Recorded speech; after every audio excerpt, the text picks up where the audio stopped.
Hello viewers, কেমন আছেন? আশা করি সকলেই খুব ভালো আছেন।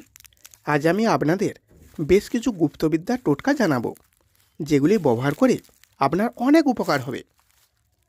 1. অর্শ রোগ নিরাময়ের উপায়। তার জন্য প্রথমে একটি পুরনো অশ্বত্থ গাছ খুঁজে বের করতে হবে। যে অশ্বত্থ গাছের মধ্যে পরাগাছা নিমগাছা আছে, যদি মিলে যায় তাহলে জানবেন ওই নিম গাছের ব্যবহারই যে কোনো ধরনের অর্শরোগ সম্পূর্ণ নিরাময় হয়ে যাবে।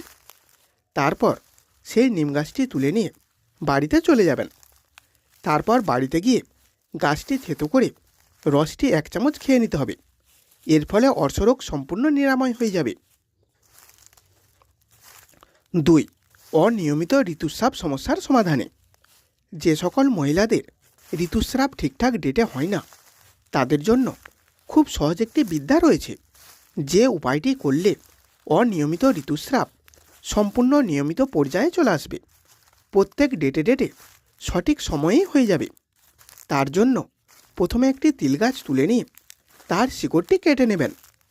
তারপর 1 গ্লাস জলের সাথে শিকড়টি ভিজিয়ে সারা রাত রেখে দেবেন এবং পরের দিন সকাল ও বিকালে ওই জলটি খেয়ে নিতে হবে।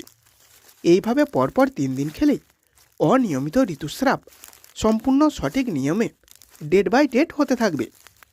3. পুরুষ মানুষদের দ্রুত বীর্যপাত সমস্যার সমাধান। যে সকল পুরুষ মানুষদের স্ত্রী মিলনের সময় খুব দ্রুত বীর্যপতন হয়ে যায়, বেশিক্ষণ ধরে সহবাস করতে পারেন না, তাদের জন্য খুবই কার্যকরী একটি তান্ত্রিক গুপ্তবিদ্যা রয়েছে।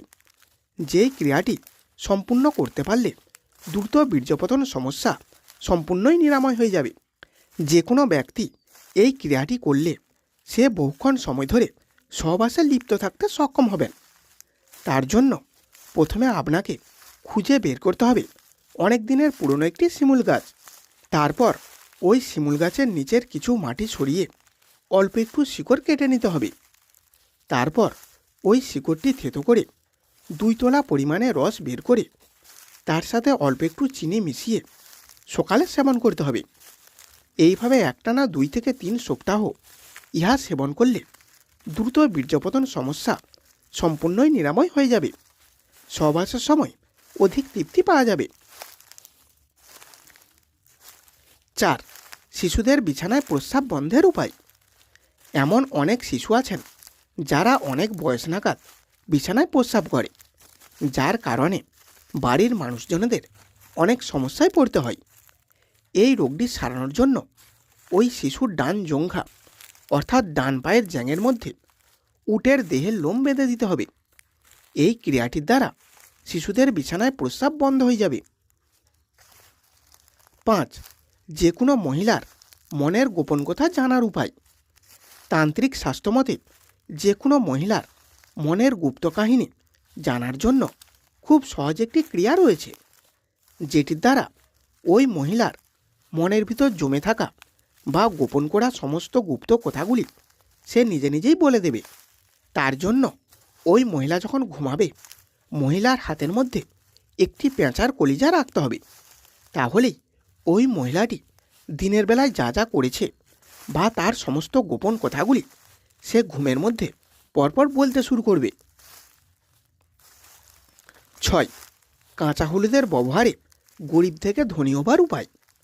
মাত্র কয়েক টুকরো হলুদের ব্যবহারেই যে কোনো গরিব দুঃখী মানুষজন অনেক ধনী মানুষ হতে পারবেন। তার জীবন সম্পূর্ণই বদলে যাবে, আর্থিক পরিস্থিতি অনেক উন্নত হবে। তার জন্য কয়েকটি কাঁচা হলুদ নেবেন। তারপর ওই কাঁচা হলুদের টুকরোগুলিকে একটি লাল কাপড়ে বেঁধে নিয়ে বৃহস্পতিবার দিন আলমারির লোকারে রেখে দিতে হবে। এর ফলে খুব দ্রুতই ওই ব্যক্তির আর্থিক পরিস্থিতির পরিবর্তন হতে শুরু করবে। ধীরে ধীরে তার সমস্ত রকম আর্থিক সমস্যা লোপ পাবে এবং এক পর্যায়ে সে অনেক টাকার মালিক হয়ে যাবে। 7. মহিলাদের স্তনের ব্যথা নিরাময়ের উপায়। এমন অনেক মহিলা রয়েছেন যাদের হঠাৎ করেই স্তনে প্রচণ্ড ব্যথা হয়। এই সমস্যা থেকে মুক্তি পাওয়ার জন্য প্রথমে 1 চামচ হলুদের গুঁড়ো নেবেন। এখানে হলুদ গুঁড়োটি অবশ্যই কস্তুরী হলুদের গুঁড়ো হতে হবে। তারপর 2 থেকে 3টি ধুতরা পাতা নিয়ে ভালো করে ধুয়ে পরিষ্কার করে রসটি বের করবেন। তারপর গুঁড়ো হলুদের সাথে ধুদ্র পাতার রস মিশিয়ে মলম তৈরি করতে হবে। তারপর ওই মলম নিয়ে খুব ভালো করে স্তনের উপর প্রলেপ দিতে হবে। এর ফলে স্তনের ব্যথা ভালো হয়ে যাবে। 8. পুরুষদের স্বপ্নদোষ থেকে মুক্তির উপায়। যেসব পুরুষ মানুষদের রাতে ঘুমের মধ্যে স্বপ্নদোষ রোগ আছে, তাদের স্বপ্নদোষ সারানোর জন্য খুব সহজ এবং ভীষণ কার্যকরী একটি তান্ত্রিক বিদ্যা রয়েছে, যার দ্বারা পুরুষ মানুষদের স্বপ্নদোষ রোগটি সম্পূর্ণই ভালো হয়ে যাবে। তার জন্য অল্প একটু সীসা নিয়ে পুরুষদের পুরুষাঙ্গের গোড়াতে যে কোনো উপায়ে বেঁধে দিতে হবে এবং ঘুমিয়ে পড়তে হবে।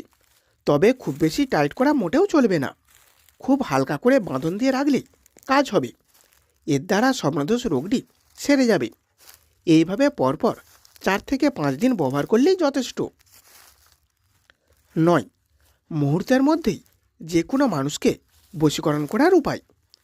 মুহূর্তের মধ্যে যে কোনো ব্যক্তিকে বশীকরণ করার জন্য খুব সহজ একটি বিদ্যা রয়েছে, যেটির প্রয়োগ করলে একদম সেকেন্ডের মধ্যেই আপনি যার কাছে যাবেন বা যার সামনে যাবেন, সে আপনার উপর মোহিত হয়ে যাবে।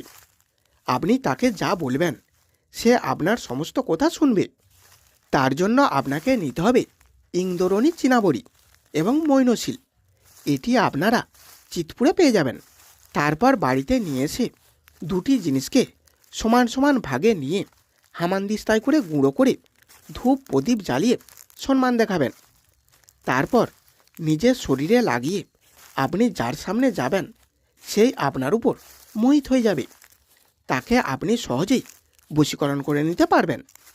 এই ক্রিয়াটির দ্বারা আপনি তাকে সেই অবস্থাতে যা বলবেন সে আপনার কথা চুপচাপ শুনবে এবং আপনার আদেশ পালন করবে।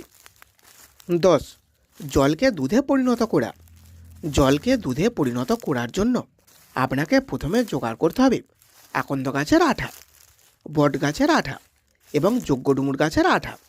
তারপর ওই জিনিসগুলিকে একসাথে একটি মাটির পাত্রে ভালো করে লেপন করতে হবে। তারপর ওই পাত্রে জল ঢালা মাত্রই তাহা দুধের মতন হইয়া যাবে। তবে এটি কিন্তু খাবার জন্য নয়। 11. ব্যবসার মন্দাভাব দূর করার উপায়। আপনার ব্যবসা যদি ঠিক মতন না চলে অথবা চলতে চলতে হঠাৎ করে থেমে যায়, এইরূপ ক্ষেত্রে সফলতা লাভের জন্য কোনো শুভ রবিবার দিন সকালে একটি কাগজি লেবু কেটে তার সাথে 1 মুঠো হলুদ সর্ষে এবং কয়েকটি গোলমরিচ একসাথে একটি কাপড়ে মুড়ে ব্যবসার কোনো স্থানে রেখে দেবেন এবং পরের দিন সকালে ওই দ্রব্যগুলি কোনো নির্জন স্থানে গিয়ে মাটিতে পুঁতে দেবেন। এর ফলে আপনার ব্যবসার সফলতা আসবে এবং মন্দাভাব সম্পূর্ণই কেটে যাবে।